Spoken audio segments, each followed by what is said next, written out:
Well, if looking at the map, Iceland is obviously on a strategic important position in the high north, being where it is.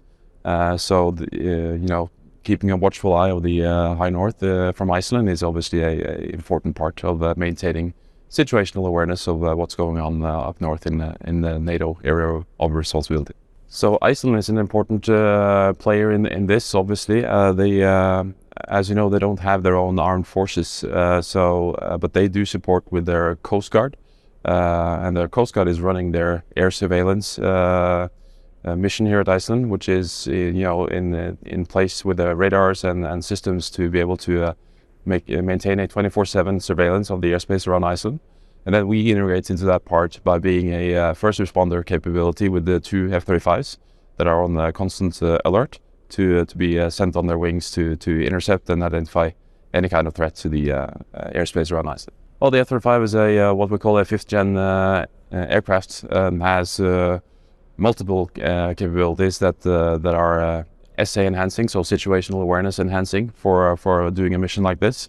It's got awesome sensors that keep a good lookout on what's going on around us. So when we integrate that with the radar capability that are already existing on Iceland, it makes for a very good combination to keep a good understanding of what's going on. Of course, it is deterrence in itself that we have the air policing, because it shows both the capabilities and the commitments of NATO. So if we didn't have that, we would be much more vulnerable here. Well, we have never in history have had armed forces. And we are, even though the country is kind of big, the nation is now around 370,000. And, not long ago, it was even smaller. So it would always be small. We have had, the bilateral defense agreement with the United States since 1951, and we're a founding member of NATO. So when you prioritize the project and look at what makes sense, this is the outcome, and I really don't think that's going to change, at least not in the nearest future. It was a very big thing when we decided to be a member of NATO, founding member at the time, and it was very controversial. Today we have more than 75% support of Iceland being a member of NATO, and now it's written out as the cornerstone of our national security policy. And obviously, with the war going on now, I think almost everyone can see what it would mean if we weren't.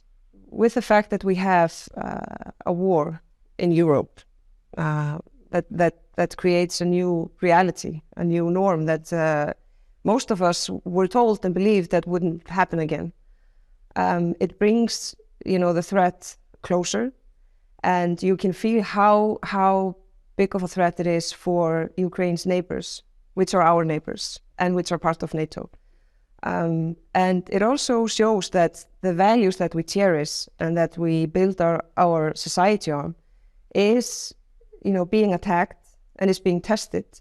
And if we can't be sure that those are the values that we're going to build our society on, Iceland doesn't stand a chance in Putin's world. So that is very clear, and that is why we stand very firmly with Ukraine and say out loud in every opportunity we get that Ukraine must win this war. That's the only way we can really have peace again in Europe.